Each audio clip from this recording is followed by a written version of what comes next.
नमस्कार मित्रों, मैं हूँ मिली त्रिवेदी और हम भगवत गीता को बहुत अच्छे से डिटेल में स्टडी कर रहे हैं। आपको एक बात अगर मैं शेयर करूँ तो मुझे ऐसा लगता है कि जैसे जैसे हम भगवत गीता पढ़ते जा रहे हैं या मैं पढ़ती जा रही हूँ और आप मेरा साथ दे रहे हैं, वैसे वैसे अपने अंदर की जो कमियाँ हैं वो भी निकल निकल के जैसे बाहर आ रही हो, ऐसी फीलिंग आ रही है। जैसे शायद किसी को नशा होता है। मैं अक्सर मेरे घर में कहती हूँ कि मुझे रोटी खाने का नशा है। मैं रोटी, अगर एक दिन मुझे व्रत या उपवास हो और रोटी खाने नहीं मिलती है तो कुछ अजीब सी फीलिंग आना शुरू हो जाता है। जैसे चाय पीने का अधिकतर लोगों को व्यसन होता है, सुबह सुबह चाय तो चाहिए, और भारत में तो कुछ ज़्यादा ही है अदरक वाली चाय सुबह सुबह।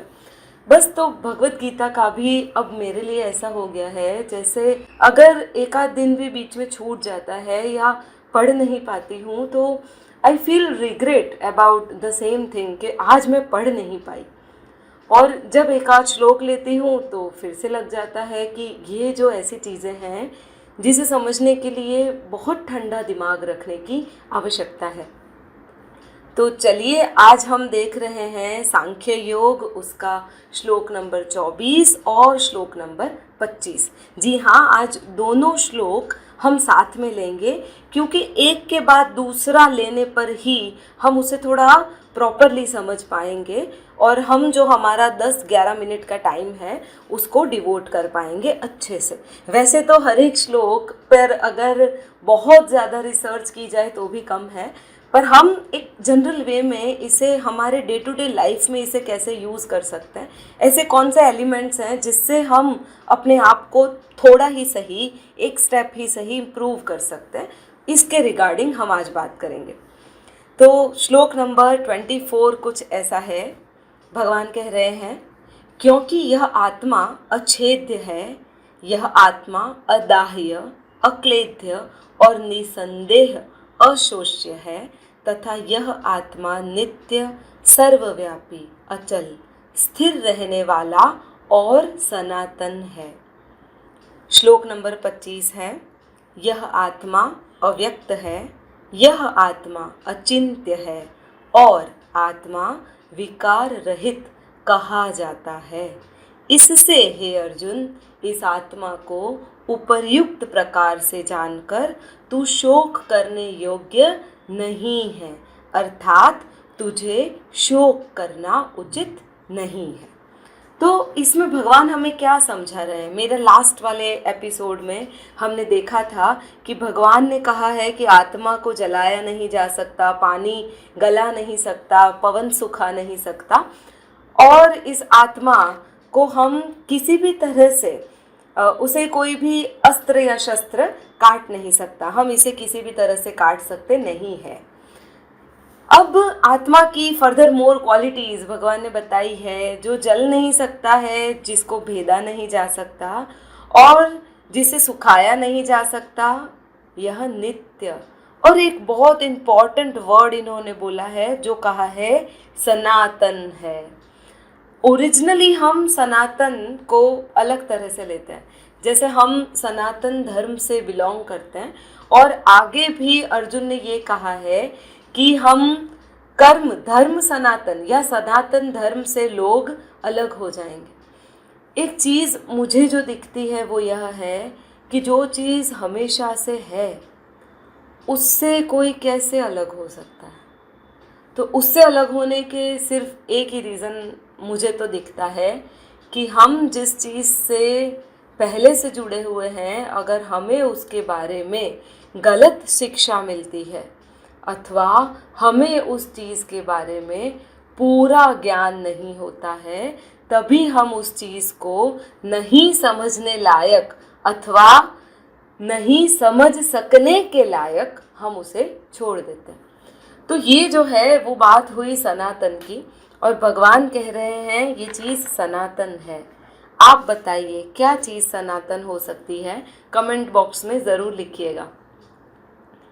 अगर मैं साइंस की बात करूं तो साइंस ये कहता है कि अणु और उसके भी अंदर जो परमाणु होता है, मतलब पहले तो होगा एलिमेंट, और एलिमेंट के अंदर के 3 हिस्से, जिसे कहा जाता है इलेक्ट्रॉन, प्रोटॉन और न्यूट्रॉन। अब इससे ज़्यादा उस चीज़ को तोड़ नहीं सकते आप, उस एलिमेंट को उससे ज़्यादा तोड़ नहीं सकते। मतलब वो जो है वह सनातन है, जिसे कहा जाता है गॉडेस पार्टिकल। मतलब वो हमेशा से है, हमेशा से रहेगा और हमेशा था भी। उसमें बदलाव ला सकते हो आप, अलग अलग पार्टिकल्स मिला के एक नई चीज़ बना सकते हो, पर और कुछ नहीं कर सकते। मैंने बहुत बड़ी अलग अलग कहानियाँ सुनी हैं मत्स्येंद्र नाथ करके, नाथ संप्रदाय के स्थापक।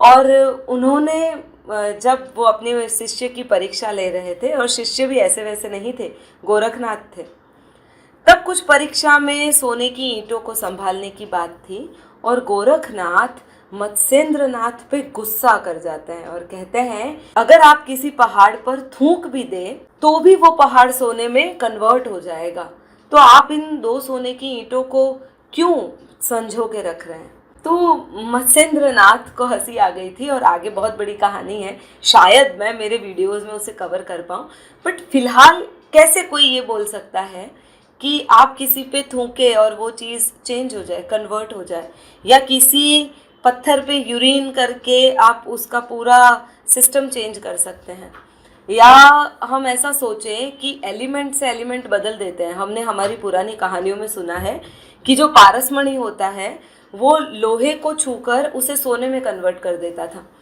तो ये सब कैसे होता है? सिंपल सी चीज़ है, एलिमेंट्स के कंपोजिशंस को चेंज करने से। मतलब साइंस इतना आगे बढ़ जाए कि आप एलिमेंट की कंपोजिशंस को बदलकर उसको पूरा का पूरा नया स्वरूप दे दें। पर क्या चीज़ है जो बदलती नहीं है और जो हमेशा एक ही रहती है, और वो है आत्मन, जो सनातन रहती ही है।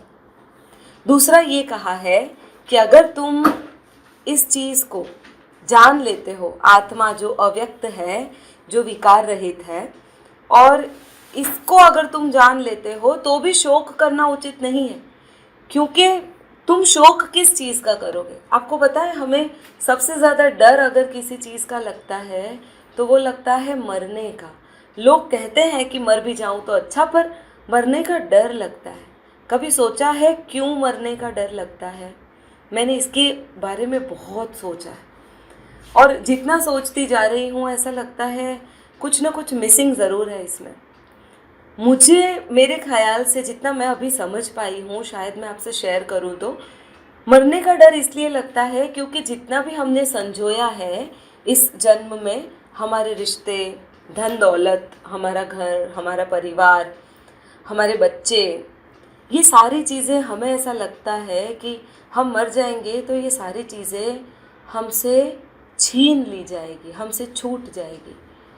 और ये जो सारी चीज़ों का ख़त्म होना जो हमारे लिए है, उसी को हम मरना समझते हैं। और किसे मरने का डर नहीं होता? जिसके पास चीज़ें नहीं होती? नहीं।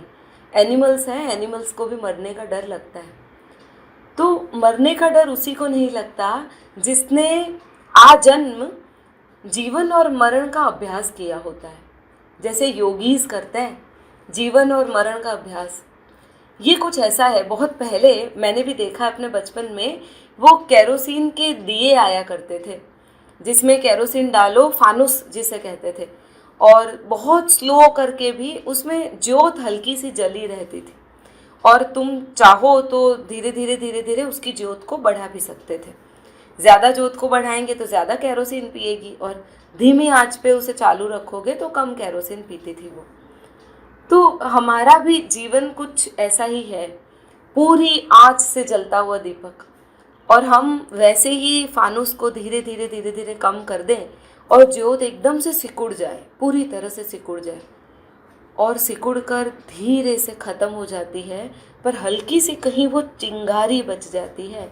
बस वही चिंगारी दूसरा जन्म लेने के लिए पर्याप्त फ्यूअल हमें मुहैया करा देती है, पर्याप्त करवाती है कि हम उसी एलिमेंट से दूसरी बार फिर से पैदा हो जाए।